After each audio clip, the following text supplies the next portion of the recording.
Hello, my name's Ali and this is my channel, Bookdraw. I'm just doing a bit of a catch up today. I've done my first 3 drawings now, which is kind of cool and exciting, even though when I kind of look back at it, it's like, oh, how are they, what are they like, I don't know. So I just wanted to kind of go, this is happening, I'm creating a channel and trying to make it work. I have no idea how it's being received because no one is commenting. So please comment, please subscribe, please join in. I have had a bit of activity on the Facebook group, which is really nice. I hope there's some people out there who want to create little illustrations or drawings or little artworks, even just using some scrapbook quotes type things of different passages that they really enjoy on their favourite queer fiction.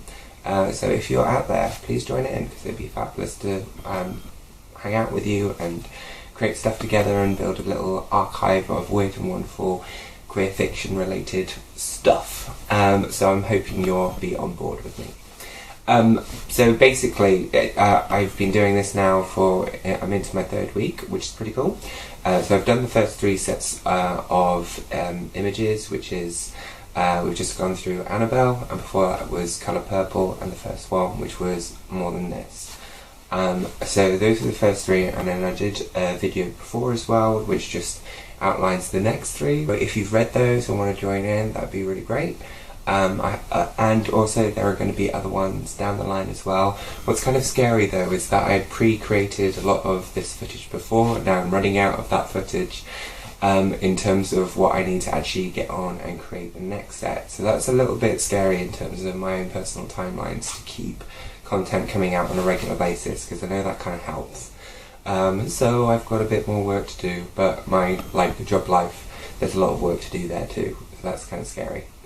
It's really cool. I've now just managed to get the first 5 subscribers, which is amazing. What's weird is I was checking out some of the analytics behind it, and there's been people in the US and Australia and Italy and Belgium, which is just like, wow, that's cool that it's actually reaching out to a much wider audience of people, which I didn't think. I didn't really think about how much, how wide it's out there. It's out on the internet, so that's kind of cool. But also that a lot of the people watching are between 25 and 35.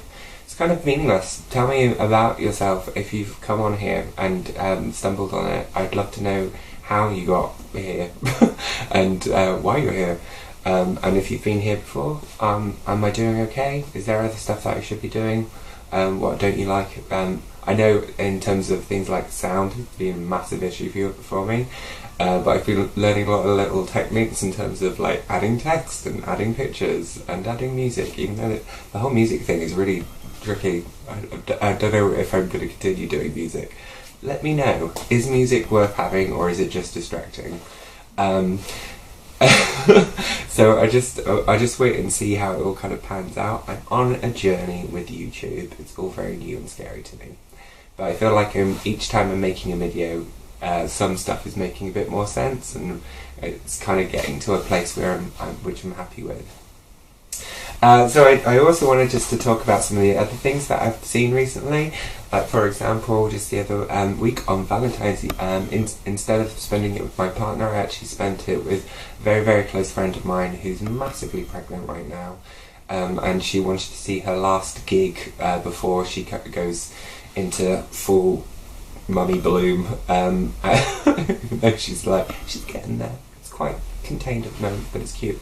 So we went and checked out Tegan and Sarah, which are like amazing lesbian twins who are beautiful and can do a real range of like pop and fun to some really gritty indie-based music. Anyway, alright, we're gonna get this party started. We do this thing at the beginning of the song that looks really ridiculous, but if you do it with us, it looks really cool. Sarah's gonna count you down. If you have the ability or the energy to do it, do you want to jump with us at the start of the song? I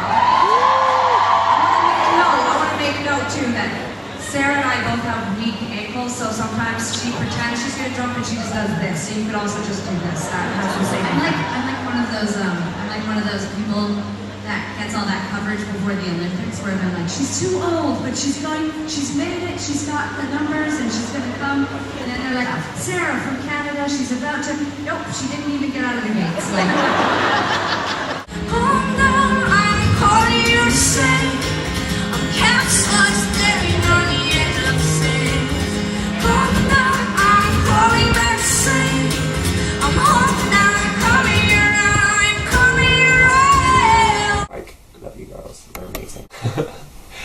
recently as well. I went down to Bristol for the In Between Times Festival, and I saw a few pieces of work, some really great stuff. But the one that which I wanted to pick out on, because having that kind of queer lens, was Out by Rachel Young. A really good piece of live performance art, which was focusing on being queer and black and proud, and reacting against what it is to have that sense of identity and how that you can react against it. I think, anyway, it was covering a lot of stuff. I mean, it started where a man and a woman are both in heels, and they're kind of parading around the stage, and they're doing like voguing and stuff, and striking different poses, and the bass line's really thumping. It then goes into stuff around religion, and it seems like they're almost doing like a mixture of a dance routine or like 100 Hail Marys or something, because they're kind of cutting across their body, and the movements really repeat. And it got to the stage with a lot of live art where you're like, okay, I get it, I'm with you, move on. And then they did this other scene where they were eating these oranges, and they were peeling them, and it became more exaggerated, and then they were throwing them out into the audience, and people got to eat them, and this whole smell of oranges permeated the area.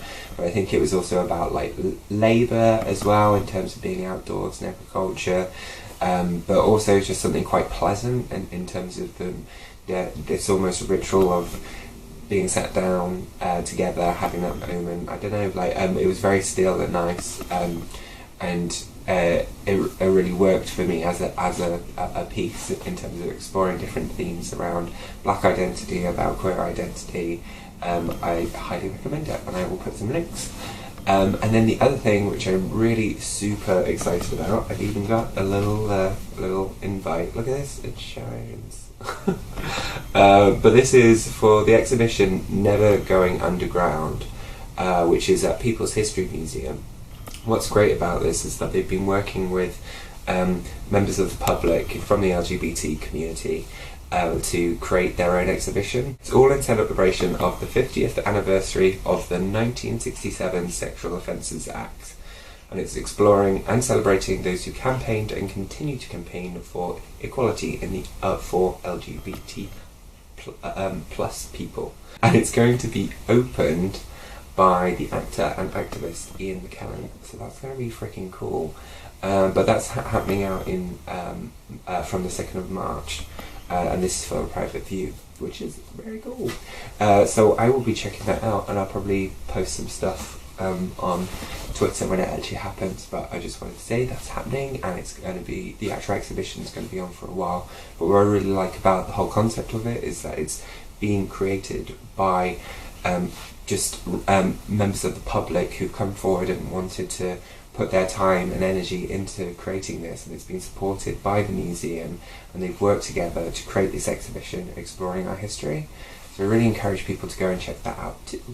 And then the other piece that I just wanted to mention, because it's on a rolling cycle and it's cool, is Mother's Ruin, which happens over at Queer Contact, and then they do a bit of a circuit, and they've got some things which are happening over in Manchester in terms of training for people who are interested in drag. If you like cabaret or comedy and live performance, lip syncing, they cover it all. They're going to be doing a tutorial. It's in March, I think.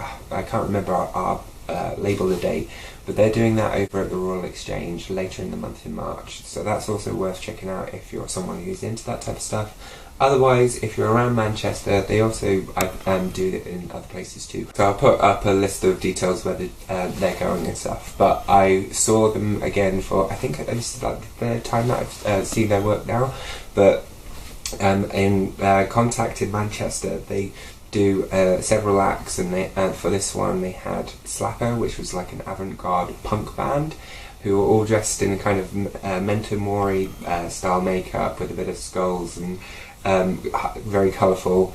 And it's hosted by Timberlina, who is this beautiful bearded beauty who has this kind of very motherly persona and just brings everyone together like they are her little family, and introduces all the acts and has these little quick quids in between it. And is just a very cool, quirky personality. And then some of the acts who were on there that night were Fat Roland, who is another local hero in Manchester who does a lot of weird, wonderful stand-up. I had a bit to drink that night and I kind of forgot to make note of everything that was happening. There was Licorice Back, who's another drag performer, and there was this really funny lady. It was Mrs. Barbara Nice, who did this really fun routine, which was looking at all the people who had died during 2016, but then kind of making it really playful and uplifting, and got the crowd dancing and stuff. It was really good fun. So it was really just a good evening of weird and wonderful cabaret. Some of the stuff's really political as well, so it's a really mixed bag. Some of it's just outright comedy, kind of slapstick in its own way, but a lot of it is a bit alternative and a bit risky in some sense. So that is on a kind of rolling monthly basis, I think, now. But it was also part of Queer Contact, which was like a whole season of different stuff that's been happening. They had like David Hoare, they had the Proud Trust doing talks and conversations. They've got a photography exhibition on right now called Fake Trash, and that's on for a little while longer as well, I think, even though kind of Queer Contact bit has come to an end. So those are all the kind of things that I just wanted to run through in terms of what's happening right now, in terms of out there in queer culture land around the north. Watch out for me on things like Twitter or through the Facebook group, and I'll talk about them some more there as well. Okay, so I think that's probably enough rumbling. That's probably just enough from me. I hope that you've enjoyed this, because this is more chatty. I don't know if this is something that's interesting to you. You might be like, what is all this? Let me know if this is the type of content that you also like. Maybe I'll do this in between some more if I've got time to.